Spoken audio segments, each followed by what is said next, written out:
We're ready to dive into something interesting. Today, we're heading straight into the heart of Central Asia, Mongolia, Always a fascinating region. to say the least. Yeah. We're breaking down their upcoming elections, the economic balancing act they're attempting, and the whole Russia-China situation. And we've got a ton of material to work with, news analysis, economic forecasts, even a piece on, well, this might sound a little strange, but Well, the rising cost of flour. you wouldn't believe how politically charged a bag of flour can be over there.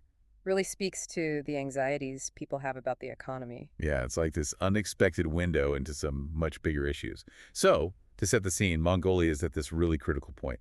Parliamentary elections coming up in June 2024, and the stakes are incredibly high. The Mongolian People's Party, they're the current government, aiming for a third term. hmm But let's just say it's not looking like a walk in the park. Headwinds doesn't even begin to describe it.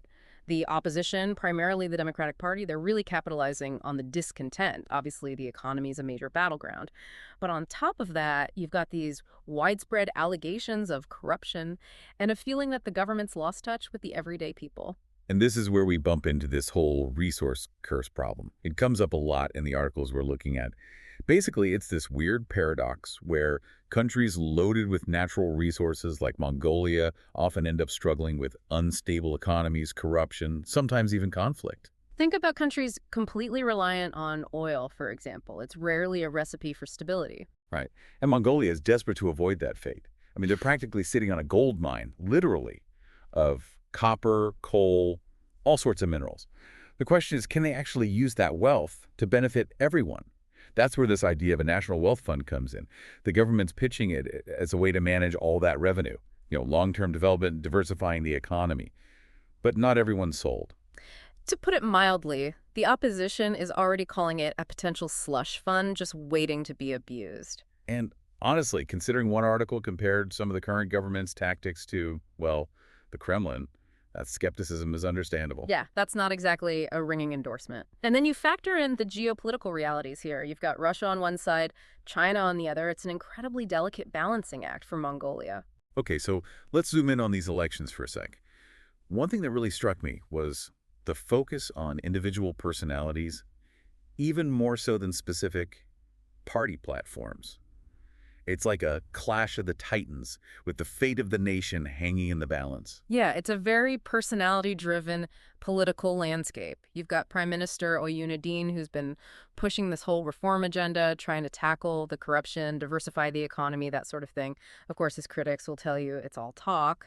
And then there's the Democratic Party. It sounds like a bit of a free-for-all over there. Well, you've got all these big personalities vying for control, trying to present a united front, which is Yeah. never easy. And to make things even more interesting, you've got all these smaller parties popping up left and right. It's like a political bazaar. It's definitely a vibrant scene, that's for sure.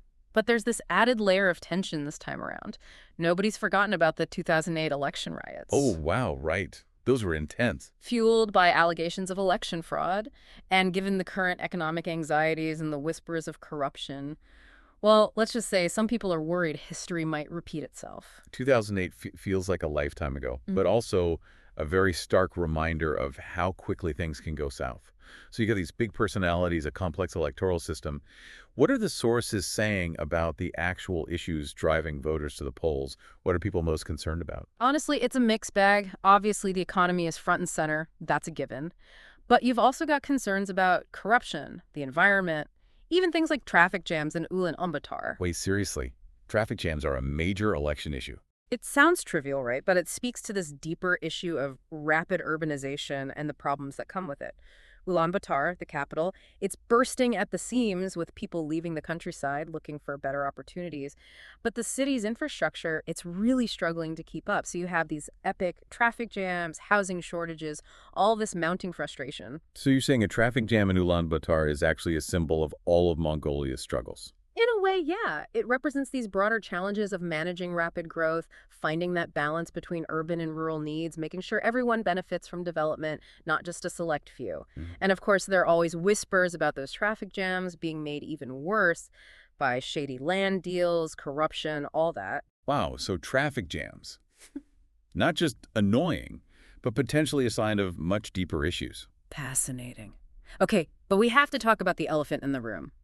Well, more like the elephant in the ear, right? The economic picture. Mhm. The articles paint a bit of a boomer bust scenario, and it seems like a lot hinges on what happens with China. It's that classic resource curse dilemma. The mining sector's booming, great for the GDP on paper, but it makes Mongolia incredibly vulnerable.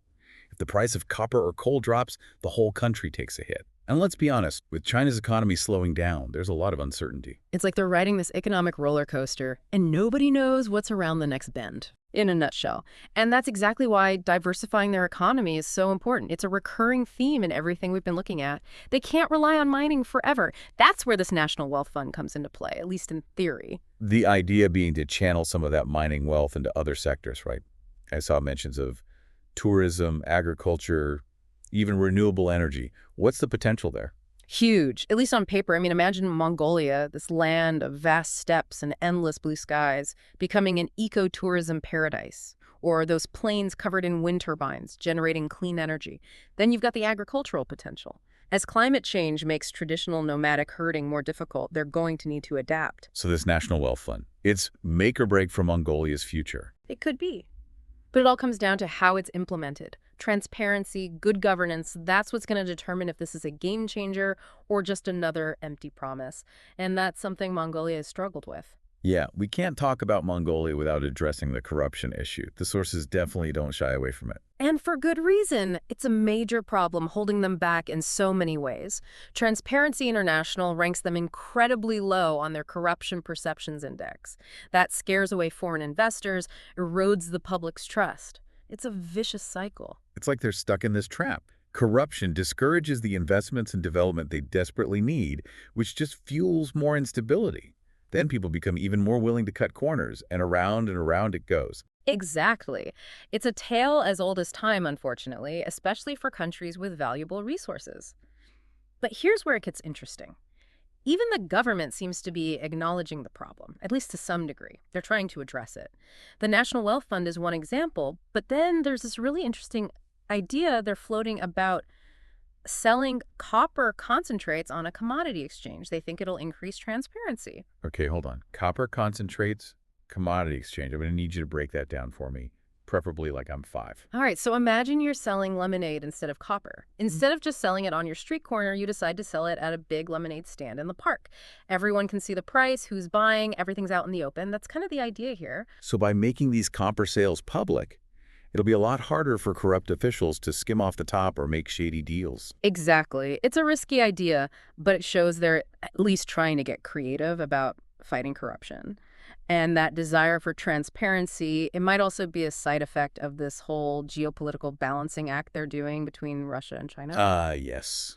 The ever-present neighbors. Okay, before we get into that whole geopolitical chess match, let's step back for a second. Based on everything we've read, what's the general vibe in Mongolia right now? What's it like to actually be a Mongolian citizen facing all of this? I'd say there's a sense of cautious optimism mixed with a good dose of anxiety. I mean, the economy, while unpredictable, is doing better than it has in decades. There's a real energy, especially amongst young people. It feels like Mongolia is finding its place in the world. But There's always a but, right? there is. Mongolians are very aware of their history, of the mistakes other resource-rich nations have made, and of course, they can't ignore those powerful neighbors. You also have this fascinating generational divide. You have older Mongolians who remember life under Soviet influence, who are maybe more wary of all this change. Then you have this younger generation, tech-savvy, globally connected, eager for progress, not afraid to call out the old guard. It creates a really interesting social and political landscape. It sounds like Mongolia is at this incredible crossroads. They're trying to carve their own path while dealing with all of this pressure, both internal and external. Speaking of pressure, I think it's time we talk about those geopolitical giants next door. And I think we should probably start with Russia. Russia. Now, that's a complicated relationship rooted in centuries of shared history. Right, they were a Soviet satellite state for decades. Exactly. And even after the collapse of the Soviet Union, Russia has remained a key economic and political partner for Mongolia. Especially when it comes to energy, right? I read that Mongolia is almost entirely dependent on Russia for its fuel. Talk about a power imbalance. It's a huge factor. Russia has enormous leverage, especially now with the situation in Ukraine. It's a delicate situation for Mongolia. Trying to maintain relationships while condemning the invasion, needing their energy, but not wanting to be seen as siding with Russia. That's got to be tough. to say the least. And it gets even more interesting. Apparently, there are rumors about Putin potentially visiting Mongolia later this year. Wow. That would be a lot to unpack. For Putin, it would be a way to show the world he's not as isolated as the West would like to believe. But for Mongolia, It's a chance to potentially secure some favorable economic deals, but at what cost? exactly. It would raise some eyebrows, to say the least. But the fact they're even considering it just shows how difficult this balancing act really is for them. It's like they're playing 3D chess while everyone else is still figuring out how to move the pieces. So they're stuck between a rock and a hard place. Or maybe in this case, a bear and dragon. Yeah. Because we haven't even gotten to China yet. We'll save that part for next time. Oh, you're leaving everyone on a cliffhanger. When we come back, we'll dive into the complexities of Mongolia's relationship with China and whether this third neighbor policy can really help them find a path forward. Stay tuned. And we're back, diving headfirst into the complex world of Mongolian geopolitics. Before the break, we were about to unpack their intricate dance with China. A dance with some seriously high stakes. And it's a different sort of relationship compared to the one they have with Russia. Much more recent, more about economics, and arguably even more, well, tense. Right, because China's their biggest trading partner, by far now, pouring billions into mining and infrastructure. On the surface, it looks like a match made in economic heaven, but There's always a but, isn't there? always. As much as this economic tie has boosted Mongolia's GDP, it's also led to some dependencies. And that makes some Mongolians a little uneasy, to put it mildly. Like that old saying, never let one person hold all the cards, Yeah. or in this case, one giant neighbor. Exactly. And China's holding a pretty strong hand, let's be honest. We see it in how they're pushing Mongolia to join the Belt and Road Initiative. That massive infrastructure project. The one and only. On paper, it could connect Mongolia to global markets even more. But It also kind of deepens their reliance on China, potentially at the expense of their autonomy. It's the classic dilemma. Attract investment and support from a global superpower without, becoming totally beholden to their interests. How do you find that balance? a question a lot of countries in Mongolia's position are grappling with. And it plays into another trend we see in these articles, the rise of nationalism within Mongolia. Which is interesting because in some ways it makes sense, right? This young democracy still figuring things out after decades as a Soviet satellite state trying to assert itself. There's this renewed focus on their language, their culture. But it's a double-edged sword. That national pride can morph into suspicion of foreign influence, particularly from, well, China. And that's where things get even more complicated. You have politicians who can easily take advantage of those feelings, stir up anti-Chinese sentiment for their own gain. Which can have some pretty serious real-world consequences, both economically and diplomatically. Absolutely. It's a tightrope walk, no doubt. Yeah. And it highlights why Mongolia is putting so much energy into this third neighbor policy. Right, building relationships with other countries. Exactly. Countries beyond Russia and China to diversify those diplomatic and economic ties, hedge their bets a little. I remember reading about this. The U.S., Japan, South Korea, even the EU, they're all being courted as potential third neighbors. Exactly. And we're already seeing this strategy play out. They're increasing military cooperation with the U.S., for example, working on trade deals with the EU. It's a bit like they're playing 3D chess while everyone else is still setting up the board. Something like that. But it's not without its risks. Russia and China, they notice these overtures to the West. It takes a lot of diplomatic finesse to balance everyone's interests and avoid stepping on any toes. Sounds exhausting, honestly. But shifting gears a bit, let's talk about something all of this impacts directly. Foreign investment. Mongolia clearly needs it. Can't build a diverse economy without it. But as we've been saying, there's this constant tension, right? Yeah. Attracting foreign capital while protecting their own interests. It's a dilemma a lot of developing nations with in-demand resources face. Attract too much foreign influence and you risk, becoming too dependent, push back too hard, and you scare off the investors you need. Sounds like a lose-lose. It can be. And the ongoing dispute with Rio Tinto over the Oyu Tolgoi copper mine is the perfect example of this whole thing in action. Ah, yes, the Oyu Tolgoi saga. It's like a microcosm of this entire foreign investment dilemma playing out on a global stage. You've got Rio Tinto, this multinational mining giant, and the Mongolian government both wanting their share. And from what I've read, it goes beyond just money, doesn't it? Oh, absolutely. This is about control. Who really benefits from Mongolia's natural resources? The government wants a bigger cut of the profits, which is understandable. But they also want more say in how the mine operates, making sure the environment's protected, that Mongolians get jobs, that kind of thing. which all seems pretty reasonable. So what's the holdup? Well, Rio Tinto, like any corporation, wants to maximize those profits. Their argument is that they already pay their fair share in taxes, that they're running the mine responsibly, that they've invested a ton of capital. So it becomes this very public back and forth, accusations of bad faith, stalled negotiations, the whole nine yards. Which in turn spooks other potential investors. It's like a ripple effect. It really is. And at the heart of it, it comes down to trust. That's the biggest challenge for Mongolia, I think. Building trust with foreign investors, that the rules won't change on a dime, trust with their own people that their interests are being prioritized, and trust on the world stage that they're a reliable partner. So whether it's navigating geopolitical rivalries, negotiating mining deals, or just trying to manage a rapidly changing society, it all comes back to trust.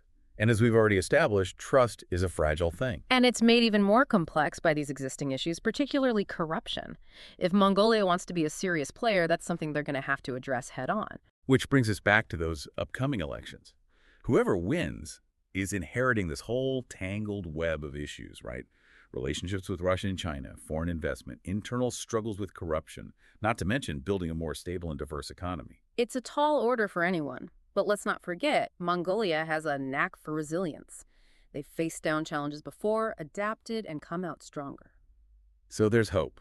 But before we jump into all the what-ifs about Mongolia's future, I want to make sure we touch on one final piece of this puzzle, the human element. We've talked a lot about the big picture, politics, economics, global power dynamics, but what does all of this mean for everyday Mongolians? How are they experiencing this pivotal moment? And that's what makes this whole deep dive so fascinating, right? It's not just abstract ideas, it's real people trying to build lives in a rapidly changing world. Exactly. So when we come back, we'll shift focus. We'll look at how all these forces we've been discussing are shaping the realities and aspirations of everyday Mongolians. Welcome back. So we've talked about Mongolia's geopolitical tightrope walk, the economic ups and downs, the elections on the horizon. But this last part, it's about the heart of it all, the people. Because at the end of the day, it's the everyday Mongolians who are most impacted by all of this. Exactly.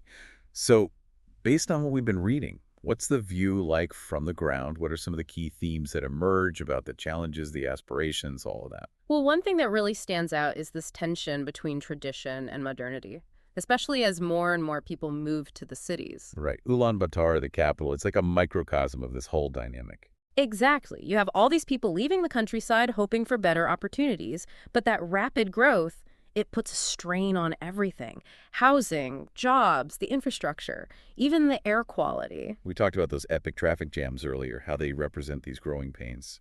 It's not just the traffic jams, though. We're talking about a country with one of the highest rates of income inequality in the world. And that creates a lot of tension, a sense of unfairness. Especially for young democracy still finding its footing. You can see how that would breed instability. Absolutely. And then you add this other layer of complexity, the generational divide. You've got older Mongolians, many of whom came of age under Soviet influence. They might be more hesitant about all this change, more likely to cling to traditional ways. Then you've got this younger generation, super tech-savvy, globally connected, and not afraid to call for change, to demand better from their leaders. Wow, so you've got this generational gap amplified by rapid economic transition, these huge geopolitical pressures, a history of Soviet influence. That's a lot to process. How do these different generations even begin to reconcile those different viewpoints? What does it mean for the future they're trying to build? It's the million Tugrik question, right? And it's all happening against the backdrop of this other massive challenge, climate change. Which manifests in some very specific ways in Mongolia. Right. We often think of melting glaciers or rising sea levels, but in Mongolia, it's those brutal winters, the zuds, and the droughts, which are becoming more frequent. The traditional nomadic herders, they're hit especially hard. The articles really painted a stark picture of that. Yeah. And it's not just an economic threat. This is about an entire way of life, a cultural identity being disrupted. Exactly. And that nomadic culture is so central to Mongolia's identity. It makes you think about those images we talked about before, the wind turbines, the ecotourism. Can Mongolia adapt, find ways to preserve its heritage while embracing these new solutions? It makes those ideas feel even more urgent, doesn't it? But as we've been discussing, none of this is easy. It takes resources, careful planning, a commitment to doing things sustainably, and maybe most importantly, a government that's actually looking out for everybody, not just a select few. Which brings us back to those elections, doesn't it? That's the backdrop against which all of this is playing out. It's all connected. So last question. What happens next? If you had to make a prediction based on all of this, what are some possible scenarios? Well, most analysts seem to think the most likely outcome is that the current government, the MPP, they hold on to power. Maybe with a smaller majority, though. A warning shot from the voters. Exactly. Like, we're paying attention, don't take our support for granted. How the MPP responds to that message will be very telling. Will they double down, or will they see it as a chance to change course, to be more transparent, more collaborative? A less decisive victory could actually be a good thing for Mongolian democracy, right? Force them to listen more to what people are saying. It's possible. But then there's the less likely but far more dramatic scenario. The MPP loses, and a coalition government, probably led by the Democratic Party, takes over. Which would be a huge shakeup. A complete change of direction. Now, the DP, they've campaigned on tackling corruption, boosting social welfare programs, reducing their dependence on mining, all things that sound good to voters. But like we've discussed, they're not without their own baggage, right? Right. Governing is a lot different than campaigning, and no matter who wins, those same geopolitical realities aren't going away. It's like this constant balancing act. That's what makes this whole situation so fascinating. Mongolia is at this crossroads, trying to balance economic progress with environmental concerns, uphold democratic principles, all while navigating these powerful external forces. It's a lot for any country to handle, especially one that's relatively new to the world stage. As we wrap up, it does make you wonder, will they be a model for other developing nations? Or will they get tripped up by all of these pressures, both internal and external? I wish I had a crystal ball. But I think what matters is we're paying attention, engaging with the complexities, acknowledging the challenges. Because in a lot of ways, Mongolia's story reflects the challenges and choices we're all facing. Well said. We've covered a lot of ground today. Flour prices, geopolitical maneuvering, the dreams of nomadic herders, a nation finding its place. It's been quite a journey. And I have to say, I'm cautiously optimistic. I hope for the sake of the Mongolian people, they can forge a path forward that's both prosperous and just. And for everyone listening, thanks for joining us on this deep dive into Mongolia. Until next time, keep exploring, keep asking questions, and keep diving deep into the issues that matter.